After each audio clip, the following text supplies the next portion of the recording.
Kita ke kasus penembakan istri anggota TNI. Setelah diburu karena terlibat penembakan istrinya sendiri, Kopral 2 Muslimin ditemukan tewas di rumah orang tuanya di Kelurahan Trompo, Kabupaten Kendal, Jawa Tengah sekitar pukul 6 pagi.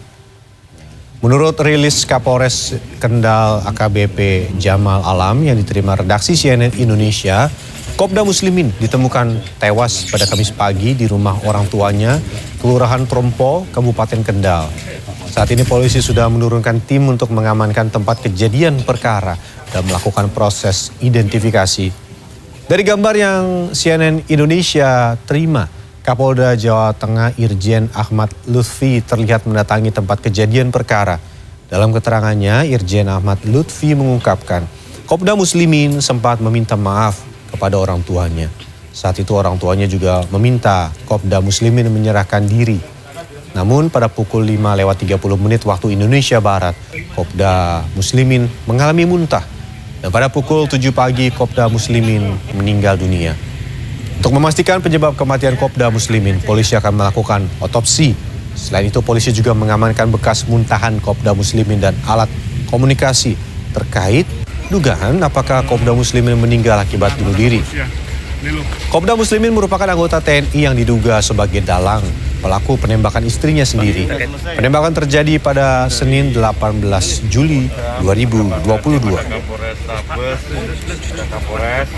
Timbul komunikasi antara M dengan Pak Mustaqim untuk minta maaf.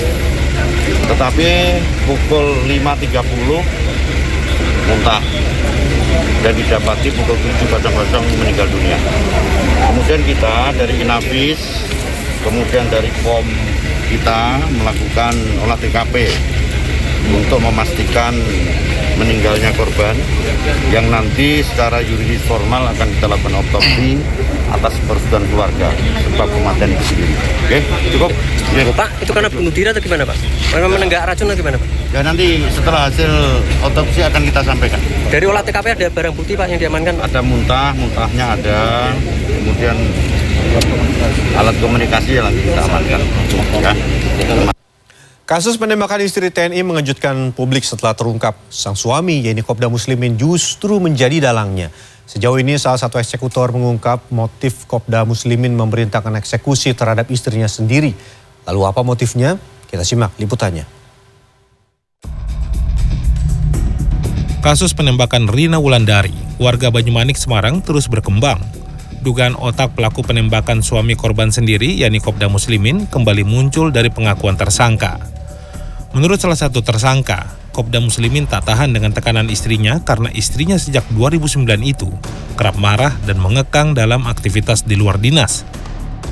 Tersangka sempat menasihati Kopda Muslimin agar tidak membunuh istrinya, tapi hanya memberi kecubung yang bisa memabukkan. Tapi setelah diberi kecubung, suaminya tidak berani bertindak.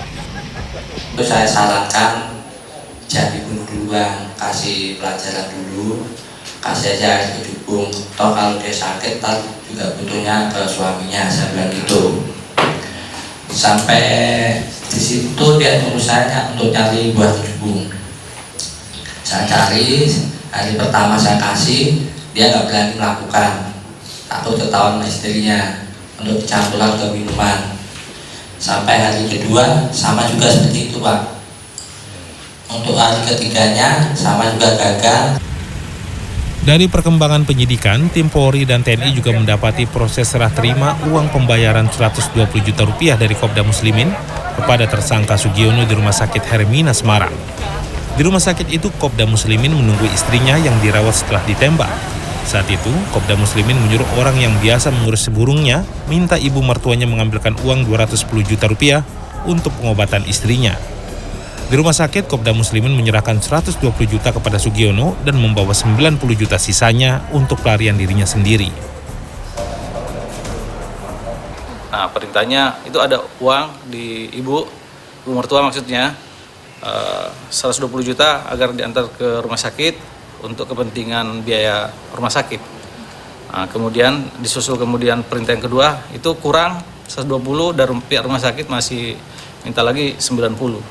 Nah, tapi ternyata kan 120 itu untuk membayar para tersangka ini, kemudian yang 90 digunakan yang bersangkutan untuk melarikan diri.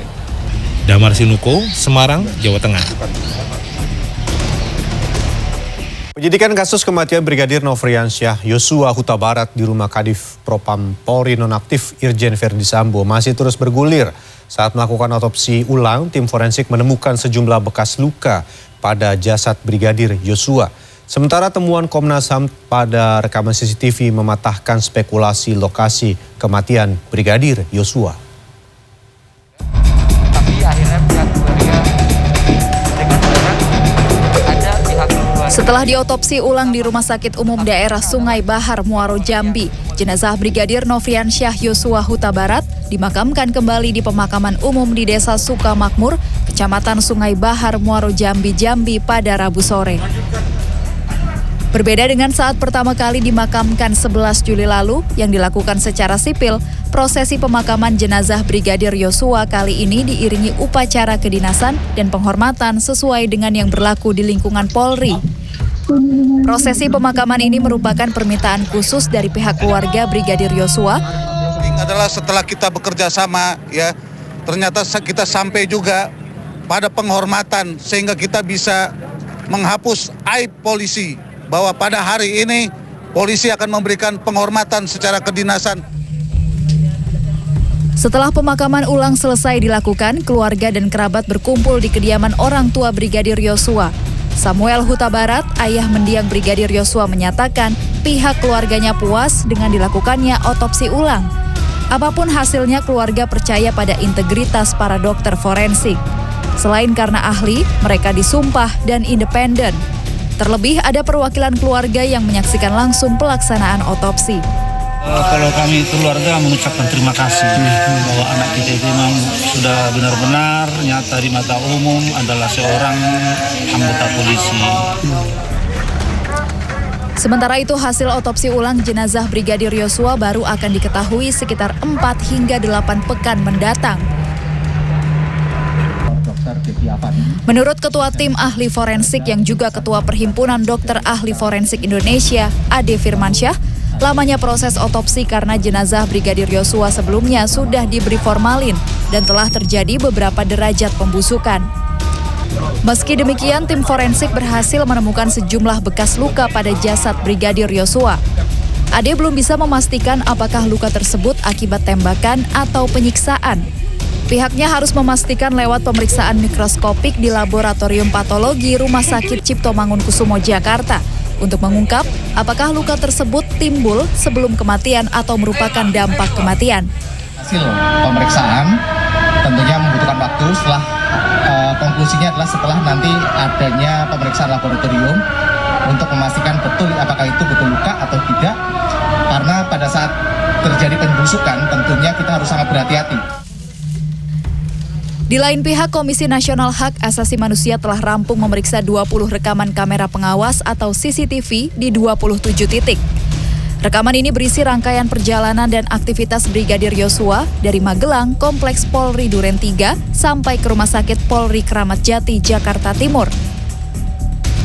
Menurut Komisioner Komnas HAM Bidang Pemantauan Penyidikan Koirul Anam, dalam rekaman kamera pengawas terlihat rombongan Kadif Propam Polri nonaktif Irjen Verdi Sambo tiba di Kompleks Duren 3. Setelah rombongan Verdi Sambo tiba, menyusul rombongan istri Verdi Sambo, Putri Chandrawati, bersama Brigadir Yosua dan para penumpang lain. Dari bukti rekaman ini, Khoirul menegaskan tuduhan Brigadir Yosua dibunuh dalam perjalanan dari Magelang ke Jakarta tidak terbukti. Salah satu video ini baru masuk duluan, setelah sekian waktu terus ada rombongan baru pulang dari Magelang, dan di situ terlihat ada Bu Putri, ada Joshua, dan almarhum Joshua masih hidup ya, jadi sampai di Duren 3 yang masih hidup terus. Sebelumnya Brigadir Yosua disebut tewas dalam insiden baku tembak dengan Baradae di rumah dinas Irjen Verdi Sambo di Kompleks Polri Duren 3, Jakarta Selatan pada Jumat 8 Juli lalu. Polisi mengklaim adu tembak sesama ajudan Irjen Verdi Sambo berawal dari dugaan pelecehan yang dilakukan Brigadir Yosua terhadap Putri Chandrawati, istri Irjen Verdi Sambo. Untuk mengusut kasus tersebut, Kepala Polri telah membentuk tim khusus. Selain itu, Kepala Polri telah menonaktifkan Irjen Verdi Sambo sebagai Kadif Propam Polri. Penonaktifan dilakukan agar penyidikan kasus penembakan berjalan baik dan menghindari berbagai spekulasi publik. Tim Liputan CNN Indonesia.